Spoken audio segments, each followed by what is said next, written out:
What's up, everybody? So this is maybe our most asked for thing ever, at least one of them. This is my Allied BC40. I've already taken it all the way apart, but what we're about to do is a complete overhaul and rebuild of the bike. This is going to be part one of BC40 versus Epic 8. We've planned a 3-part series where this is part one. We're gonna talk primarily about the BC40 and kind of basically I would call this a BC40 review video. The next video, we're gonna do the same thing with the Epic 8, and then the final video will be the head-to-head discussion. I'm gonna try to keep this video and the next video about the bike specifically. Really wanna focus on the Allied BC40 in this video. I've had this bike for 2 years. That's definitely kind of a big deal. It's like the longest you've had a mountain bike, like the same mountain bike. The same mountain bike, other than the one that's just like a wall hanger now. Yeah. We're gonna go on to year 3 with this bike. So this is not for sale. We're about to do some really cool stuff with this bike, but yeah, I've ridden this bike in 4 different suspension configurations now. I've ridden it all across the US. I've done a bike packing race on it, done XC races on it, really everything. It's safe to say that this is gonna probably go down as one of the classic bikes of 120 XC bike era. Never really done this kind of service to it. Definitely have had it apart, and that's where I'd like to pan over here. This project is sponsored by CeramicSpeed. They were very, very kind and sent me some very awesome bearings for this project where we're gonna basically do complete bearing overhauls on this bike and the Epic, and we're gonna be upgrading them both with a full CeramicSpeed kit. So I'm talking headset, pivot bearings, bottom brackets, everything we can do. We're gonna make it CeramicSpeed. I'm surprised more people aren't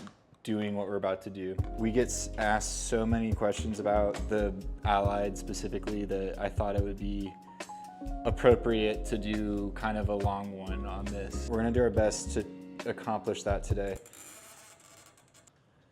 Trying to get the rocker link out of this. Has that ever been out? I don't know.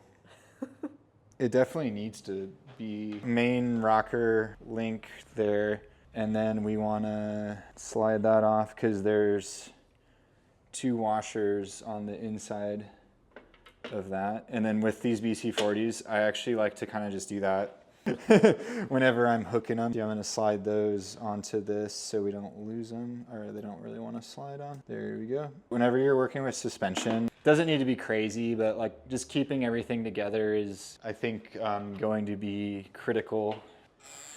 I've taken BC40s apart before to replace these rockers on them. If you like blow a bearing out on a BC40 suspension, Allied usually recommends that you replace the rocker link with it. So like whenever you order a bearing kit for the BC40, they ship out a brand new link. Today, I don't think mine is damaged, so I'm going to continue to use it. But Allied's really, really good about having all these little bits and bobs available and easily, like they'll send you a new one, and they've always been there to help with any sort of issue. And I also have noticed too, like Allied's been doing in-house carbon repairs, and I don't know if they really advertise that or not. And I'm sorry if that's not, I mean, I don't know. I don't know what their thought on that is, but like I recently had a warranty, a BC40. They actually repaired the frame instead of sending a new one. I was stoked. I was like, wow, like that's such a great solution to that problem. It cut down on like tons of waste, and pretty cool thing that Allied is seemingly starting to do. So now I'm gonna pull the rocker out of the seat stays. There are washers. It's very easy to put these back where they go, so I'm not stressed out at all. There's 2 washers on either side, and they're different sizes, so like it's okay to like, I'm gonna set them down and like we're gonna know where they go. So not a huge, dropping them is a problem. I think whenever we take apart the Specialized, the bearings are all gonna be completely fine, but this one definitely needs new bearings. Yeah, okay, yeah, feel that one, Chase. Can you even spin that one? Oh, no, my fingers are spinning, but like yeah, the bearing's not moving. Okay. Thank you to CeramicSpeed for sponsoring this project. These are their OPD bearings. Let me grab a headset so you can see what this is. So these bearings are not actually fast bearings, or I guess, is it OPD or SLT? Somebody will have to tell me. So SLT, I think the technology is OPD, and then CeramicSpeed is branding them as SLT bearings. I honestly need to ask them because that was confusing me whenever I was trying to order all this stuff. It doesn't actually have liquid grease in it. They inject a liquid grease into this bearing that then hardens and is a solid. This bearing is pretty much going to be the most durable possible thing that you can put in a bike. The ball bearings are completely encased other than where the ball contacts the race, so like dirt can't get in here. CeramicSpeed is known for making like fast stuff, so like this is a CeramicSpeed bottom bracket that we're going to be installing, and this is a fast bearing. This bearing, like, it's a headset, so it doesn't need to be constantly spinning quickly. Same thing with these. It's an articulating bearing. So what we're going to be doing is switching out these Enduro Max bearings that come stock, installing these CeramicSpeed OPD RSLT bearings, and hopefully, I mean, I hope that it is never going to need to be done again. I don't know. I can't say that for sure, but I mean, it lasted 2 years. Those are, the bearings that came on the bike are fine, but like I'm pretty curious about this CeramicSpeed technology. I think that it makes perfect sense for mountain bikes, and I think that if you're in a situation like me where you've gone 2 years on the same bike and you plan to keep riding it, like why not give this a shot? And if you're curious how it goes, maybe I'll know in another 2 years. If they go bad on me, then we're gonna have some questions for CeramicSpeed. This table makes me feel like Billy Mays on like an infomercial. Chase was like, oh, you should get a table and put it out for the video. I'm like, Yeah, oh, like, check out these bearings. Hopefully it wasn't too infomercial-y for you. But again, upgrading their pivot bearings in a situation where if you don't need it, just keep using it. But if you need it, and you might need it, you might not know that you need it. It's kind of hard to tell, but like the BC40 is a bike that has such a great, consistent, like plush suspension. And it was very evident to me that the bike by the end of this year was not riding like it should. The reason is because of this. We still have one pivot that is left to remove. And this one is a fun one. It has a special tool that goes with it. I don't know why this is. Well, it hasn't been serviced, so. It's like very. You're like, I don't know why this isn't coming out easily. It's like not. It doesn't feel very good. I want to get a better tool on it so I don't damage it. Yeah, whenever something's not feeling right, just like don't force it. Just think about it. This is a tool Allied made for removing these. The reason they did this is because if you can see it's just like pressed in there. Like there's not a bolt on this side. Oh, you know what? This might be for installing it, but it's very easy. It makes it easy to remove it too.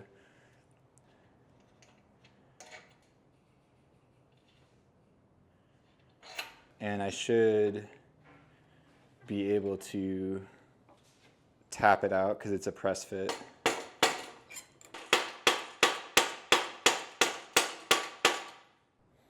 It's not moving. So pull this back off. I think I was just using this wrong. So if I tighten,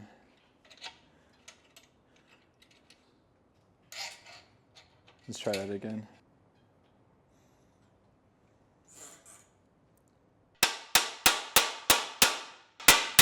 There's some like dust coming out of the hole. It's a press fit, so I mean it just needs to be knocked out, but I'm being careful because I don't want to break my bike. Did it move at all? No? No, it moved a little bit. This rod is the same size as the pivot. What I'm trying to do is just give it like the best push through I can. Rotate this so I can.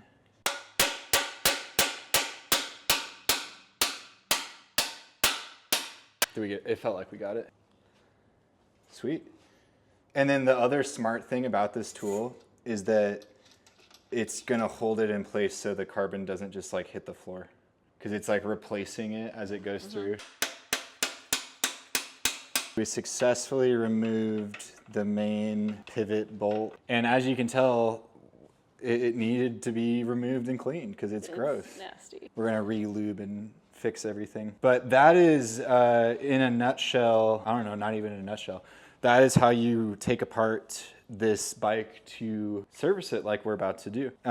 One downside about this process, this is a pretty intense job, and if you're an at-home mechanic doing this, like you clearly own some tools that you need to kind of perform this kind of service. While I don't want to discourage anybody from doing this, like I don't know if it would be in your best interest. I don't know if Allied sells this or if this is like a dealer tool. They made it, and whenever I needed to service the bike, a BC40 a while ago, they just sent me this.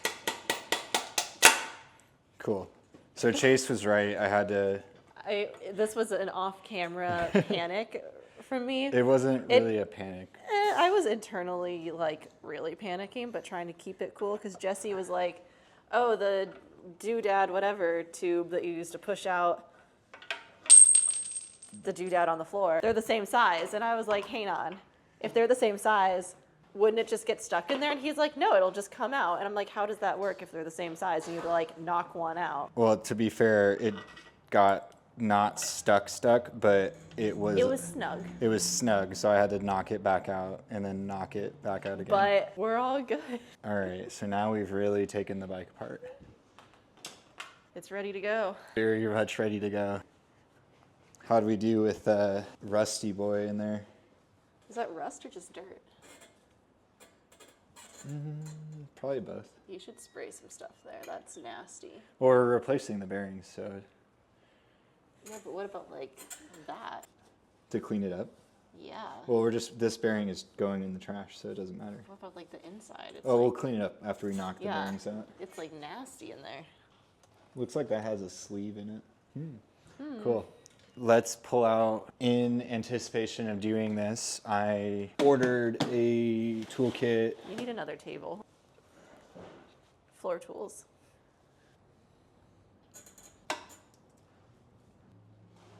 So what does this do? I'm kind of learning as I go. So what I'm hoping it does is pull the bearing out. And Woo! ta-da! So there are no instructions with this device, y'all. Oh, it goes off that way. Okay, so once you pull it out of the frame, it locks in via this, and then once you pull it out of the frame, it comes out like this. So now, yeah, that feels like garbage. That's to be expected. Garbo. Okay, so let's pull, now that I know how to do it, let's pull the other one out. So I guess I'll break a rule. So it's, Oh boy. normally you would never do this, but because it's for camera, I'll switch it around. So what you do is this gets clipped in, and there's different sizes of these in this kit that I bought from Specialized. And once it's like kind of in place, this tool then goes over. And then the puller, as you thread this in, it spreads the prongs out, which makes contact with the bearing better. I'm going to install this and then tighten it up all the way. So now that's locked in place on the frame. And then you take the other handle. As you rotate it, it's pulling the bearing out on the inside.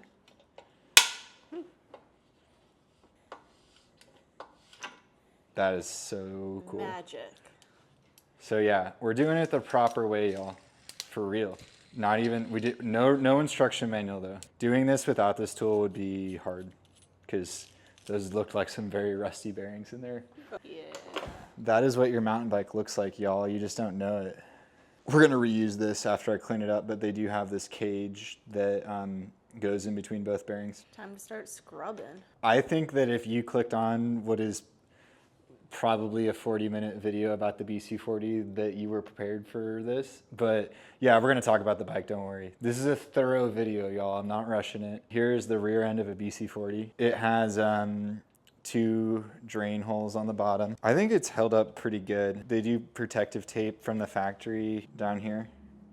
And then like, even like me, like again, this has over 30 races, multiple 100-mile or 400-mile race on it. For all of that, like, I think that looks cool, knowing that this is going into year 3 continuing to use the BC40. This bike is got its quirks about it. We're gonna get into those as we start to encounter them. Every time I ride it, I feel at home on it. I feel like it is intuitive to just any day of the week. I have any bike I want available to me, but any day of the week, I know that this one's there.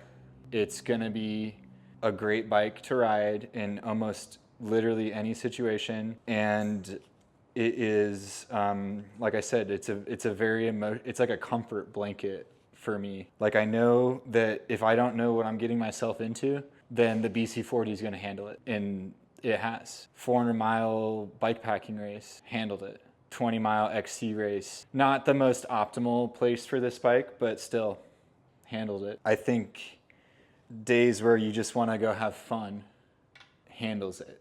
This bike never lets you down. Sounds like kind of like a do-it-all cross-country type bike. But I think it deserves more than just that, if that makes sense, which is why This is like a love letter to the BC40. I'm going to tell you guys what's wrong with it, but we're not to that point yet. I wanted to be super thorough. So what we need to do next is find the 2 bearings that I removed and then put the new ones in. So this is not say there, too much dirt. Let's just play the matching game. I think it's one of these is 3802. And which one is that? So that is that one, the 3802. Cool. Okay, put that there. So then we need to find this one, which is, feels like that, looks like that. This is the 61802, because that is different. Yeah, I don't know what that one is. And like these are interesting. Like they're not like, I'm not trying to say that these are like smooth, like they roll. Like feel that one, Chase. Like the goal with these is durability. Oh, interesting. Like it's not gonna be like a bottom bracket that just is like nothing. It's really, Yeah, it kind of like takes a little bit to get it to like roll in my hand. which is fine on a suspension because it's smooth enough to work in a suspension. But as time goes on, like again, I'm not talking crap about these Enduro Max bearings. They held up great for 2 years. For 2 years, but with a lot of miles, like not just like 2 years sitting there. yeah. I feel like more people, I hope CeramicSpeed keeps like investing in this kind of stuff, because like in getting more bikes with the ability to have these, because like I just think it's so smart having bearings that supposedly like should never go bad. There's not that many bikes that can do this, and the BC40 actually like doesn't have like a kit. I just like had to like tell them what bearings, and it just so happened to be like they had every bearing. Yeah, definitely on my radar. I know Canyon is shipping their XC bike, the Lux. Like it comes with them out of the factory. That's cool. I thought that was sweet. I know CeramicSpeed kind of gets made fun of sometimes for like being, you know, like, okay. I mean, they're high-end bearings. To be fair too, like we're not, like it's okay. Like make fun of me. They did send me one of these, so we're gonna try it out. Don't worry, I've roasted Jesse already. I normally hate these things. This is the sickest thing I've ever seen in my life. It's like a pizza cutter. It looks so cool. It's a pizza cutter. Anyway, I know CeramicSpeed is making goofy, expensive stuff like that I'm gonna test, and I'll be honest with y'all about. But this is, it's funny, I'm more excited about these 2 bearings than that. We're gonna pull the bearings out of this.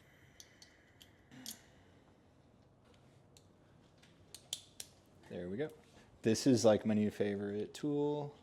I love that this is so easy to work on. I think that this bike doesn't really have a weakness in terms of like a location. What it does have is some technical weaknesses whenever it comes to like the design of the frame. Finding the right configuration for this is challenging. You're puzzling. Yeah, because you gotta like, so like I needed this piece which catches the bearing as it gets pressed out. See how it's catching it? And they got all these bearings pressed in. It took a little bit of puzzling to figure out how to get this out. This one was tricky to pull out because whenever, do you see how it doesn't sit flush?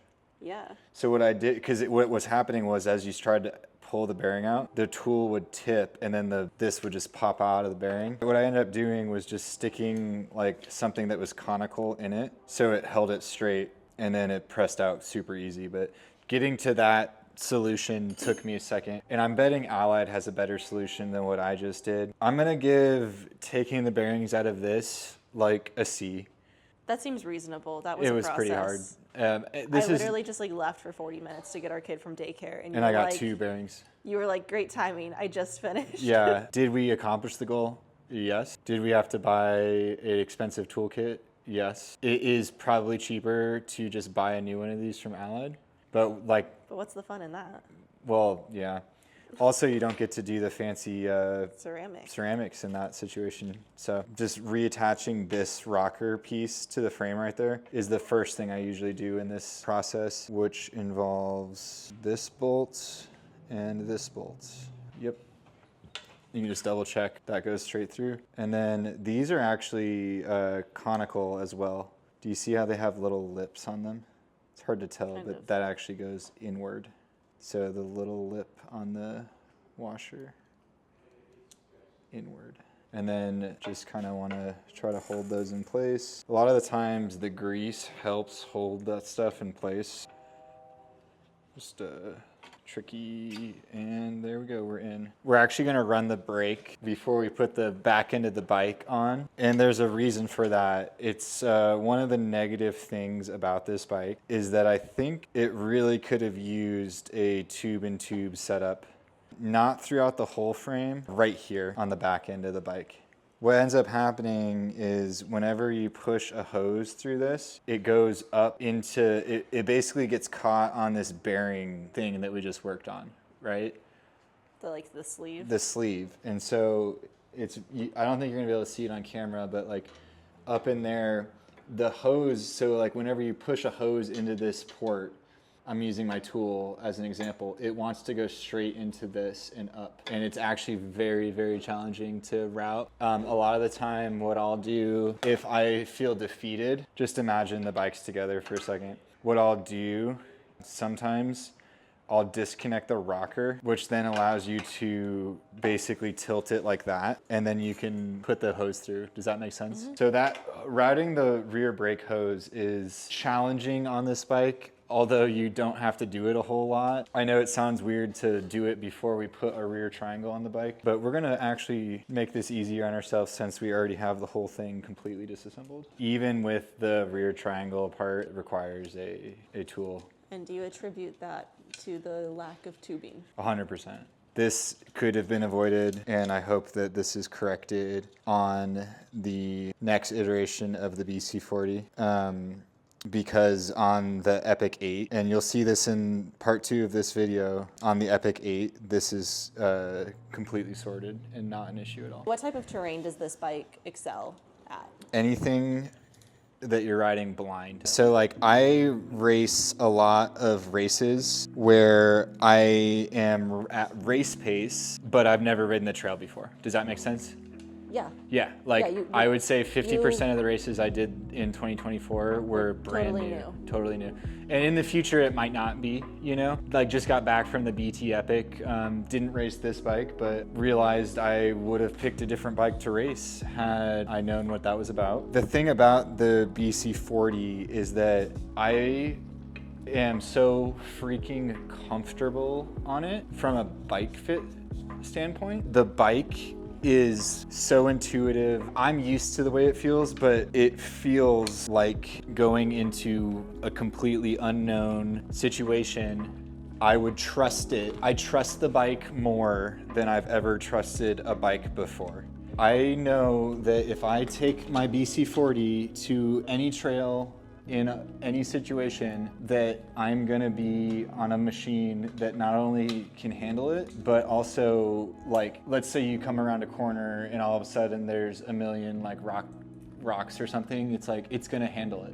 Like any mistake you make, the bike helps you make up for that mistake. And I've never ridden a bike that did it as well as this one did. It really just takes care of business. With Flight Attendant, I don't really think it has too many weaknesses. And flight attendant kind of masks any bike's weakness at the end of the day. Like if you have flight attendant, like your bike's gonna be efficient. And I think if you have a BC40, you want to have flight attendant because what I'm about to say goes away.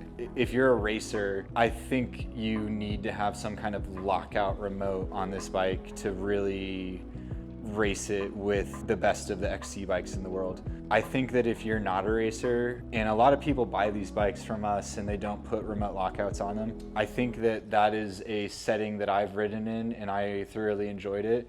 I wouldn't race in that setting. So like, I think the bike is a great pedaler, but not the best I've ever had. I used to have two BC40s. I had the 100-100, I had the 110-110, and I had the 120-120. I had two different bikes, but I've had all those configurations. The flight attendant basically is the best of all of them, like no questions. The second best in my use case, actually, I loved the 100-100 a lot. The little bit of like suspension sag that you feel whenever it's fully open 120-120 kind of goes away, and it just feels like a really snappy XC bike. It steepens the head tube angle in that 100-100. In the 100-100 mode, I thought that it was just as good of an XC, like 30-mile XC race bike as anything you could ever want. I think that's an underrated mode. I think that's one of the modes that we get the most questions about. Yeah. And I would say that if you're even curious about that mode, like don't be. It was my favorite configuration pre-flight attendant. I would put it solidly in second place for me and my riding style. Third place is 120-120 no remote. That is a fun machine to have. Not slow in any way. Not really set up for racing. And then this might be a surprise. The 110-110 was actually bad. I really didn't like the bike in 110-110. I know I see Payson and some people are racing that 110-110 Allied BC40. Personally, I thought it took away both of the good things from doing it 100-100 and 120-120 and dulled them and made it kind of just average. And I just felt like it turned what was amazing one way or the other and just totally doled it out, and it was just fine. And I thought it was really boring in that mode. Basically, flight attendant achieves what I think that 110-110 mode was, what like people were trying to achieve with that 110-110. Flight attendant 120-120 achieves that and so much more. So it's a no-brainer to put flight attendant on your BC40. Like, please just do that. Like, don't mess. Like, there's people who email me like, oh, I'm thinking about doing 100-100. Like, that's my second place mode. It's still like first place won by a mile. Flight attendant is still a mile better than. Just get flight attendant. Yeah, it's so much better. All the hard things are done. So that's probably what's it called. We're kind of getting to like the normal bike build portion, but basically this is a cool tool. So like the same tool we use to push this pivot bolt out, we're gonna now use to pull it through, which is fun, exciting. Like I said, I always try to like see, you can kind of grease. Like grease glue. Yeah, it just helps like with the assembly so you don't have to like hold on to everything at once. So this is, see how this is like got an angle to it? Mm-hmm. So it fits in the hole like that, right? So now what we need to do is just kind of get it lined up.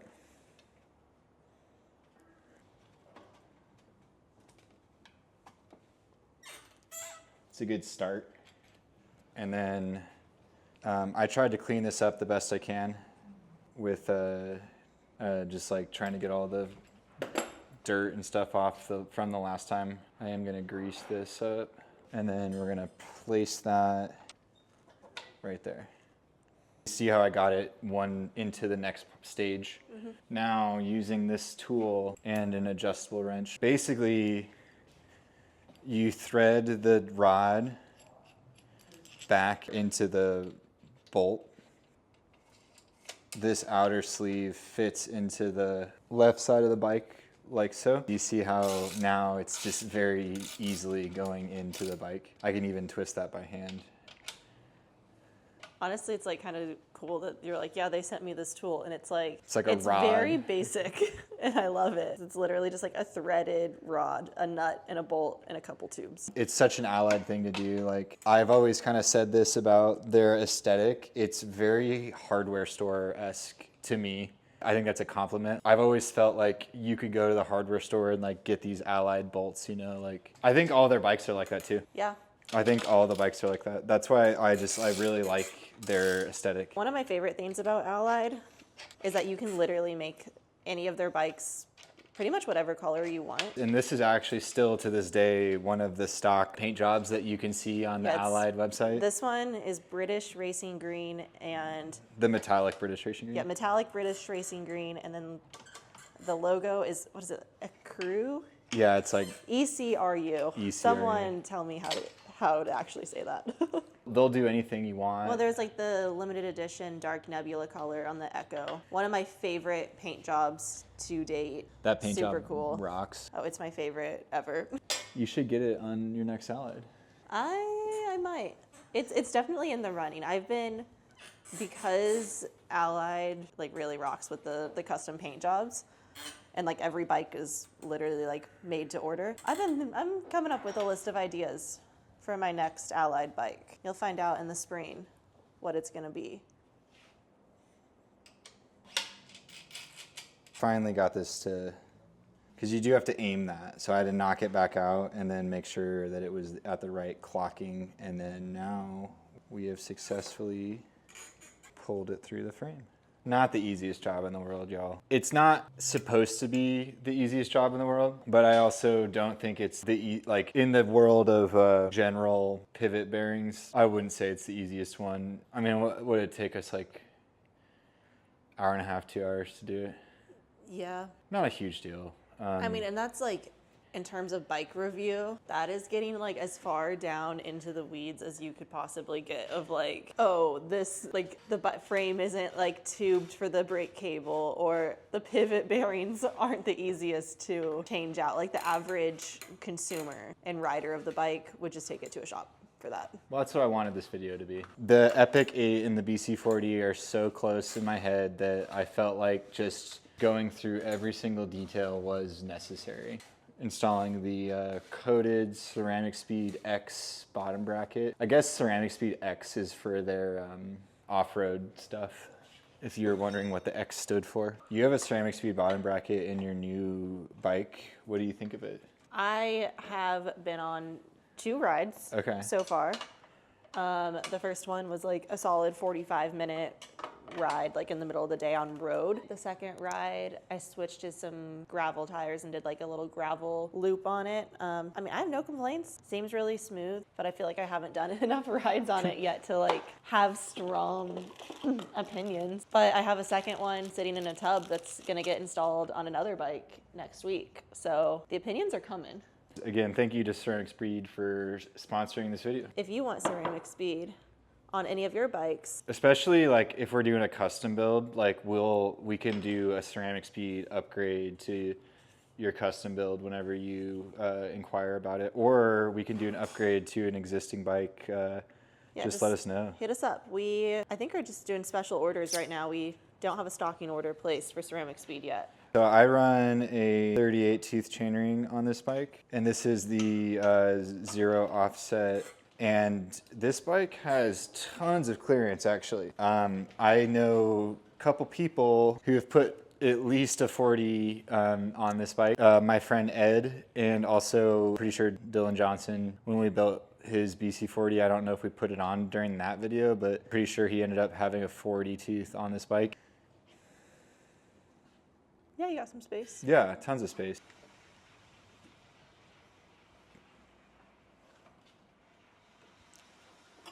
Trying to hold it so it doesn't shake. If there is anything that you would like answered about the BC40 versus the Epic 8 that I do not touch upon in the next 2 videos, this one and the next one, leave a comment down below and I will try my best to answer them in part 3. Video number 2 is going to be all about the Epic. So yeah, just comment on both of those videos, any additional questions you have, and we'll try to make sure everything gets answered for the final video. In that third video is going to be the main head-to-head comparison where I put the differences in the bikes next to each other, and also we'll do a question and answer in that video as well. That's kind of sick. Yeah. Cable management on the BC40. This is on my particular bike. I only have one hose coming out. This is the clamp that is used for the cable management. I don't know if this has been updated. I will say that this is one of the earlier BC40s. It's not like the first one by any means, but it was definitely within the first 3 months, 4 months of this bike coming out. So I don't know if this has been revised at all. I just can't remember. Basically, this thing is a little bit of a pain, and I've gotten decently good at working on it. So what you do is you kind of want to sandwich your block and the rest of it together, and then funny enough, the arrow pointing means into the frame, if you're wondering, because one half of this has threads on it and this half doesn't, and so you need the half that has threads on it to be on the far end so that the threads can actually grab hold. And then I never would do this with the fork in the bike, because if you drop one of these pieces, it's very common to drop one of the pieces into the down tube and then have to like fish it out. I've done it tons of times. If you do that, don't feel bad. So you just kind of like try to keep it all together. And I have my hand on it on the back end. And then see how like you can't see the threads yet or the hole? There's the hole, but it's so it's like very far in there, so it's very much teetering on falling in the frame. I don't know what happened or why, but this is actually a Shram power meter bolt. Whatever, my original one is long gone, so for some reason this works just fine. It works, just roll with it. Yeah, just roll with it. We're gonna piece together this headset. So CeramicSpeed does not sell like a complete headset, which is really annoying. And I wish they did, but it's like, okay, so I got the top bearing, that fits. And then they said that just reuse the old race, so I'm gonna do that. It's from my King Creek headset, just gonna put that on there. And then they do have a topper, so that part works out, and it feels like, yep, it should be fine. This is the part that I'm slightly concerned about.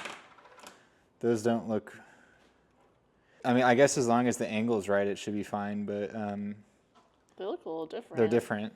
So let's see what happens. It felt like it fit just fine in the frame, to be honest, but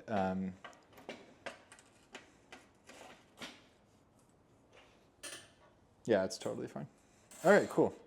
So that worked out really well, and none of that was a problem. So just using the King Creek crown race and the preload ring. And you might notice I did change the stem out for this extremely aggressive FSA stem. Don't be fooled though. I was running a -25 stem on the bike before, so it's pretty much the same thing. I've lowered it roughly, it's hard to do math on this FSA stem. Can you see? It's just slightly lower than it was, like not by a lot. One of the reasons why I run such an aggressive cockpit on this bike is the bike is fairly tall. This is a size medium. This bike has a 609 stack, which is ever so slightly taller than other bikes in this category on average, basically, like for a racy version of a bike. And I know that might seem like a negative, but I actually don't view it that way. I think that the BC40 generally, due to its geometry, fits such a wide range of riders, from me who has a kind of interesting bike fit to somebody who might want a higher stem. Like, the geometry works either way. This bike is a slightly bigger medium, and that specifically works out very, very well for me. And I think it's why I feel so comfortable on this bike. I do have to slam the seat all the way back in that scenario, but I have to do that on every mountain bike. And also, we'll talk about this in the Epic video. The Epic, I cannot get my seat far enough back. On the BC40, I can. just a couple of things to think about. But in general, my thought is that this bike feels a little bit bigger than your conventional medium-sized bike, which again is a ginormous positive from my perspective. It's not the same day as it was. It never is. I think we got a lot done yesterday.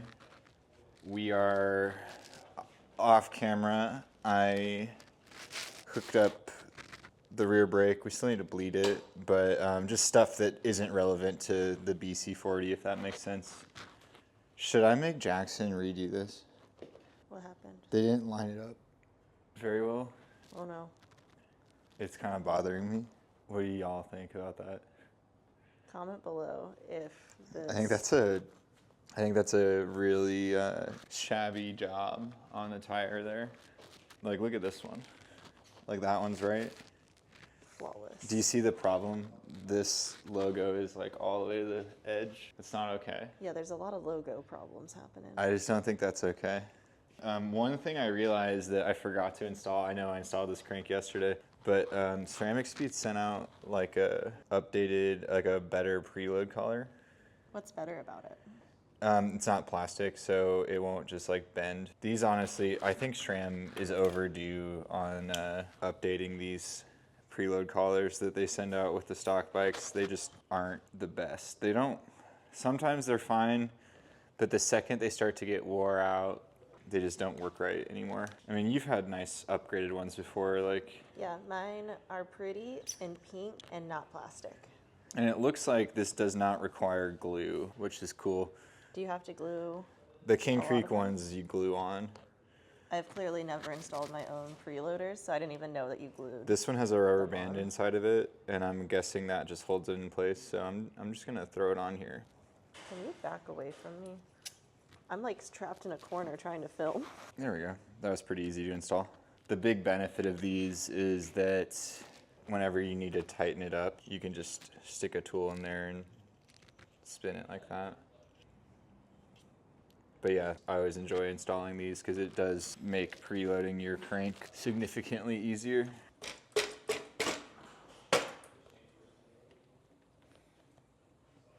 Look at this box. Push. Love the instructions. All right, we're gonna attempt to install this. Just a little bit bigger. Should I read the instructions or just take it apart? No one needs instructions. So I believe in you. First thing I'm gonna do is just pull the cage off this. I bet these are a lot easier to install. And then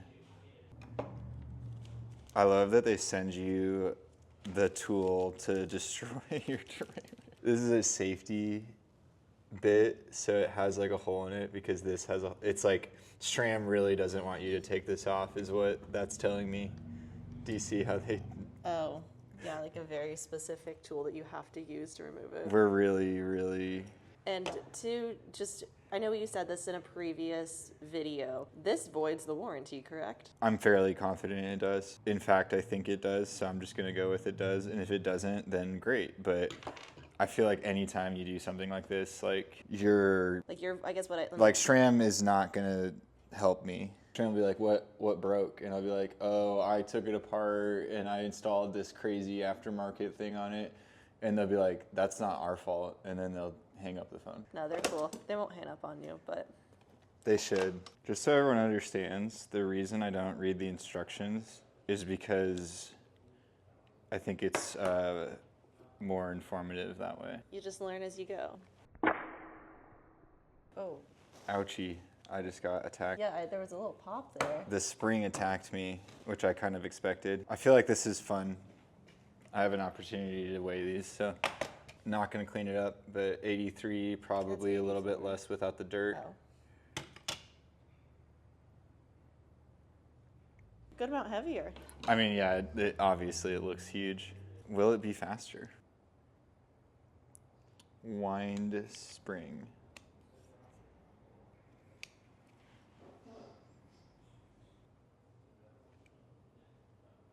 Do you need the instructions? So this goes in a specific way right there. And then I am curious how.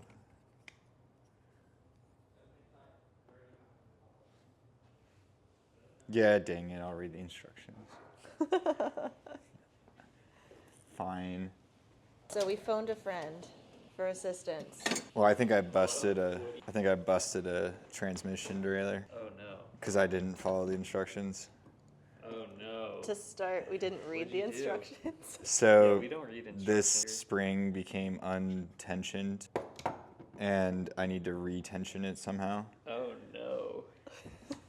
And I figured I'd ask you what you thought. Is it gonna blow up? Well, don't break that one too. That's Well, my they're supposed to backup. Well, that's the backup. No, I undid it He in undid this one. mechanism. This is the problem. This needs shifted. The battery's dead. Oh. That was a pop.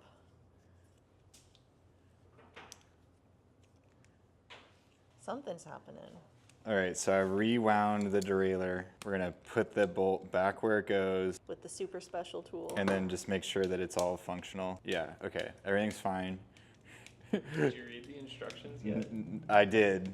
Okay, so you put it into lock mode, and then you take this bolt off while this bolt is still attached. So this bolt holds the spring tension in place, but because I'm holding the spring tension in place here, it is no big deal. So then you pull that bolt out. Then, Trey's scrolling so I can't see. Once the spring tension is released, unscrew the main cage bolt. Okay. Okay, so now we're taking it apart again. Yeah, but the difference is that you leave the piece inside. That's what I did wrong. Okay, so now we see how I did that. So now I put this one on, and it's like already in the place. And then because this is a XXSL, you reuse the Shram washer. If this was an XO or an XX, you use the other one. So Why? now- What's the difference? I don't know. They're definitely not the same size. So Okay, so it's a size difference. yeah. All right. So then this one you tighten down. And then now this doesn't have any tension on it, right? So we need to wind it up.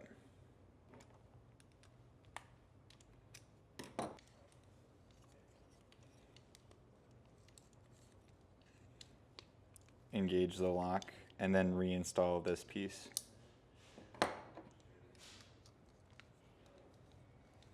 That went so much smoother. Yeah.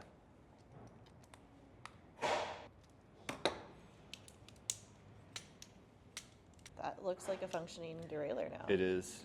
Rad. Let's install it. It spins.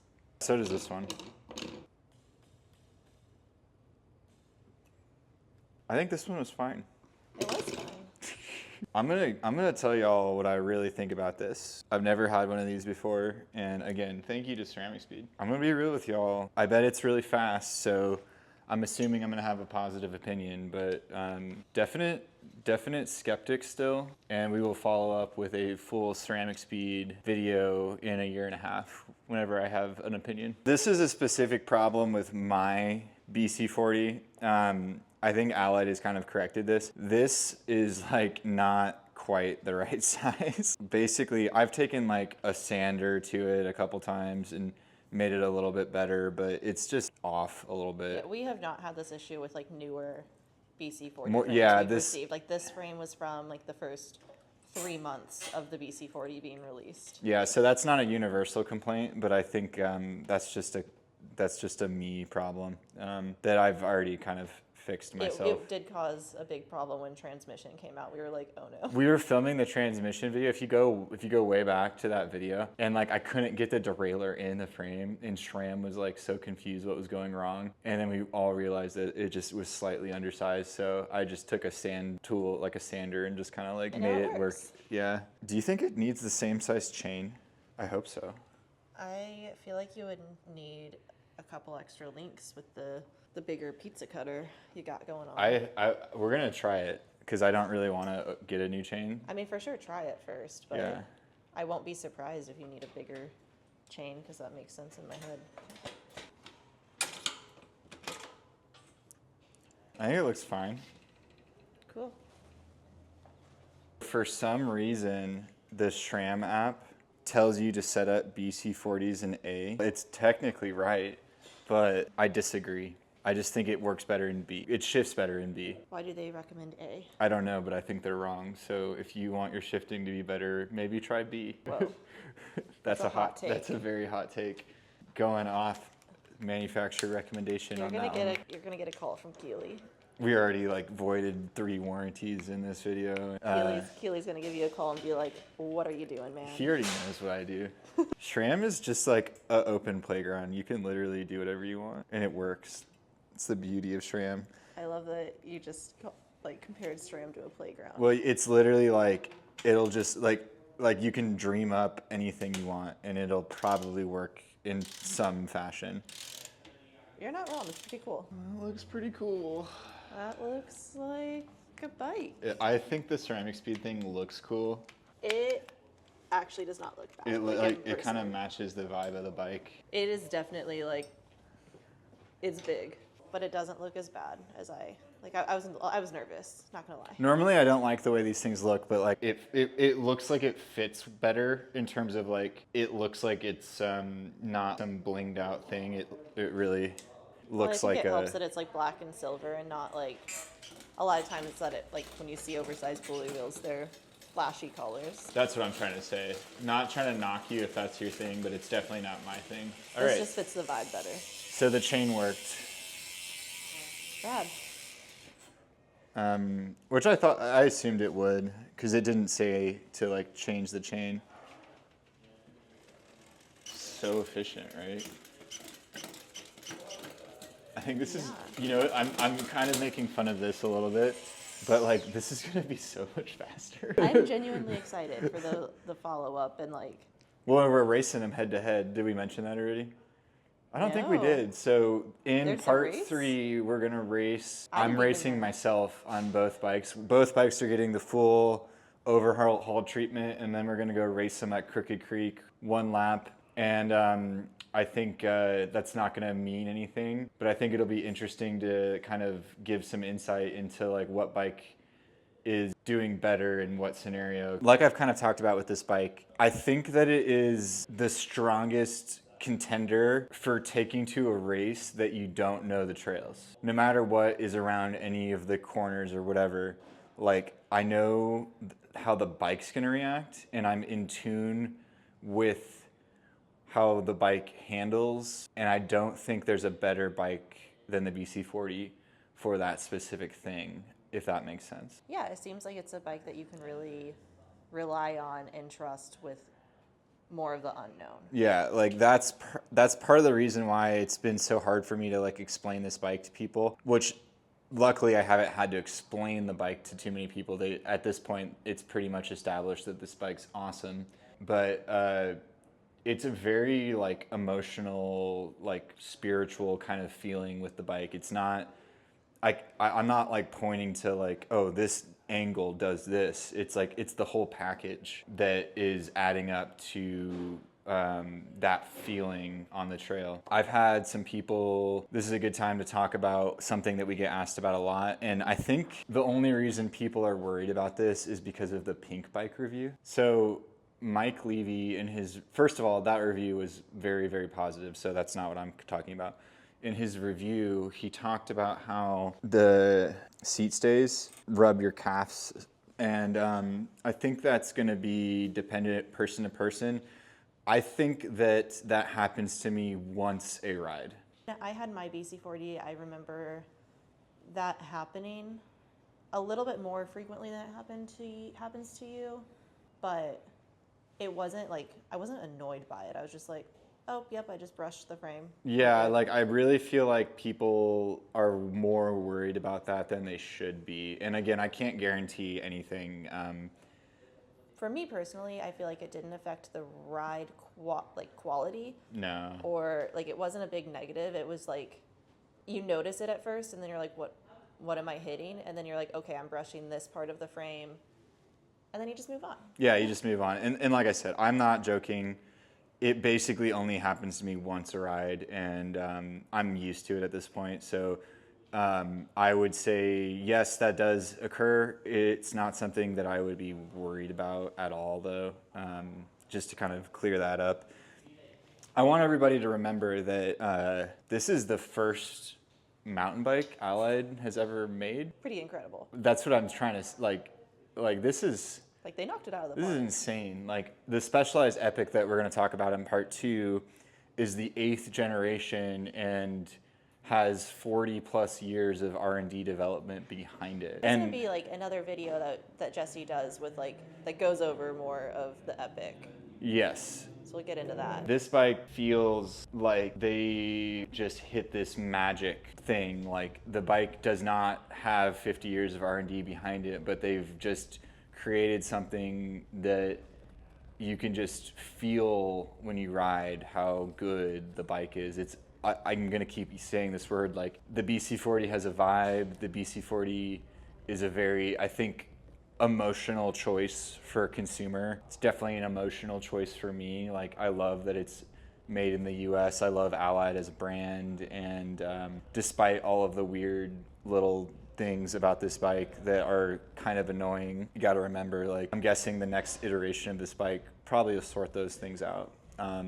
Ultimately, this was a huge triumph from Allied, and I can't wait to see what happens in the future with the brand. All right, how's the water bottle like situation on this? Because personally, there's like only one bike out there where I can fit 2 full-size water bottles. So it's a big thing for me with mountain bikes. And this doesn't fit 2 full-size water bottles for me either. And I want to point out some of this paint. So you can see I have 2 water bottle paint scratches. Now, I don't care about that at all, the paint scratches, but if you do, I have a little bit of a hack. I think Allied has started shipping these bikes with a spacer to help with this. But what I did on mine, and we do this for our customers too, is I like to put a spacer on the top bolt. And then I just want to make sure, so like, all right, so where are we at right now? Right now, I am not contacting the bottom, and I have plenty of room on the top. And so I'm okay putting the bottle there. What do you think? This isn't a full-size bottle. It fits just fine. And it fits a full-size bottle here. There's definitely better options, and honestly, in the next video, you'll see what we're talking about with that. This is better than a lot of bikes, so I'm not super upset. Yeah, like I think in the grand scheme of things, you can still fit like 1 small, 1 big water bottle. I usually run 2 So- small ones whenever I ride this bike, so I don't have to worry about mixing them up. Never been a problem for me. I think whenever you're talking about a bike, as long as you can fit 2 water bottles of some reasonable, like 2 water bottles that size, like it's completely functional. Yeah, I think that's totally reasonable Yeah. and functional. For me, like the problem is when you can only fit 1 water bottle, especially being that like I ride a size small. It's tough, man. One thing that's a benefit of the water bottle placement, though, is that, funny enough, there's a giant amount of space to put bags on this bike. This is one of the best full suspension bike packing bikes, if not the best. If you want a 120, 120, it's easily the best. If you're okay with less travel, the World Cup and the Super Caliber are kind of still slightly better. These are Jesse's bags for bike packing with the BC40. Which ones of these were custom? Just one of them. Okay. Yeah. And I know other bike bag manufacturers are starting to make bags for this bike. Basically, do you see this space here? And I know that this isn't a full-size bottle, but like it works. And I'm not saying I'm not even close to the first person to try this. I think Payson did this for his... He's loaded it up with bags. Was it his Tasmania ride where I got this idea from? I think so. That timeline-wise, that matches up. Yeah, so I had this bag made by Cedero. It is, honestly, I should probably use it more. I always forget I have it. It comes out for Doom and Doom Prep. Well, and speaking of Doom, like, I might race this bike at 2024 Yeah, so you signed up for Doom. or Despair. I or want to beat Despair my last time. year. Yeah. Bust out the BC40 for it. I don't know if this was like, I don't know if this was like intentional or not, but like you can fit easily a bigger bag too. But like That's like pretty awesome. It's a fun feature. I mean, I know most people aren't bike packing with what I would consider to be more of a cross-country race bike, but it's sick that you can do this with it too. It's like perfectly angled for like a bag. It's so funny. I would love, maybe next time we talk to Allied, like I'll ask them if that was intentional or not. But and then like I had this was my 400 mile Doom setup, and I had both bags, and then I had a bag here and one on the seat. This bag is too big for daily use in my opinion, but Yeah, it's like the LT. that's like the big bag. But this top one, you know, I could see myself just keeping that on the bike and using it for, maybe I'll just leave it on there. Might as well just leave it on for like just general training, whatever. Another thing that I wanted to touch on is that this bike comes very well wrapped out of the box. They do the top protector, and if you can tell, where did I hit it? Right under this. Yeah, under this one. I think my cockpit hit it. And that's just tape, so I've left it alone. I think it looks kind of cool. Like, this bike has definitely been used, so I don't like... Very well used for the last 2 years going on 3. This bike does not have a steer stop. I don't think it's the end of the world, but I'm a huge fan of them, so I would love to see maybe one in the future. I think that's pretty much like, that should be on every bike at this point, and hopefully we see more brands coming out with steer stops for their mountain bikes. Trek used to make one and they stopped for some reason. I don't know why that was. It's like Super Caliber had it and then they deleted it, and I'm like, why did they delete that? That was like one of the coolest features. Great bike packing bike. What about it do you think makes it a great bike packing bike? Because I don't think most people would look at an XC mountain bike and be like, yeah, that's what I want to go bike packing with. So the bike has solid bag storage, but also I think it's generally comfortable and capable, just like the feeling I get whenever I'm doing an XC race. If you're bike packing, it's kind of an unpredictable situation, and this bike is pretty much gonna handle anything that you encounter easily. It comes down to the trust factor. I did the 400 mile Ozark gravel doom on this bike with over 10 pounds added to it, and even in that, like, it never had a problem. I mean, obviously I had problems during that race. You can check back on that video to see what happened, but the BC40 itself 100% handled business. So cool. I guess that was a full teardown and rebuild of the Allied BC40. I hope this video was informative. If you have questions, again, we will answer all of the questions in the part 3 of this video, which is going to be Allied BC40 versus Epic 8. And if you noticed, I intentionally have tried to not compare the both bikes in this specific video. This video is really just about trying to talk about the BC40. If you have a question, like, I have a lot more to say. I think it's easier to talk about both bikes in context whenever you are comparing them head to head. So again, definitely subscribe for that part 3 video that's on the way. Next up, we will be doing the same thing with the Epic 8. Very different bike in regards to like how it all comes apart and goes back together. The BC40 is fairly simple. It's got rocker, flex stay, no big deal. I am gonna weigh this bike really quick.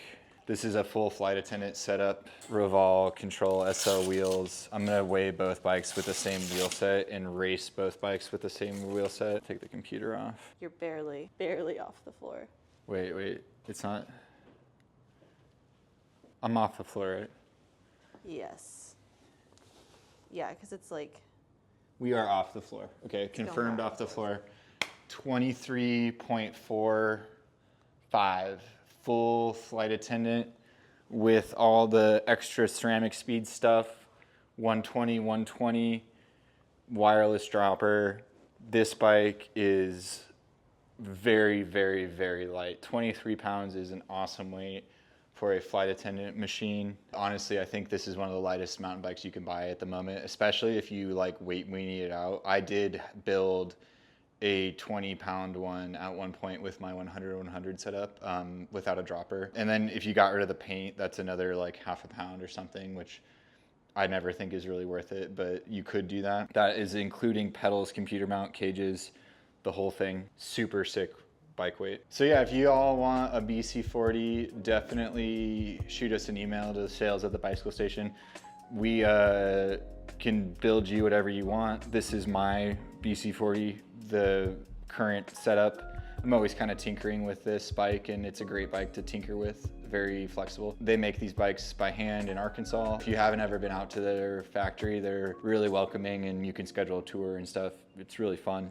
Highly recommend this bike, obviously. If you want one, there's tons of people that have reached out to start the process off, so we really appreciate y'all. Stay tuned for part 2 where we're gonna deep dive into the Epic 8. Part 3, head to head. Can't wait. Can't wait. We'll see y'all in the next one.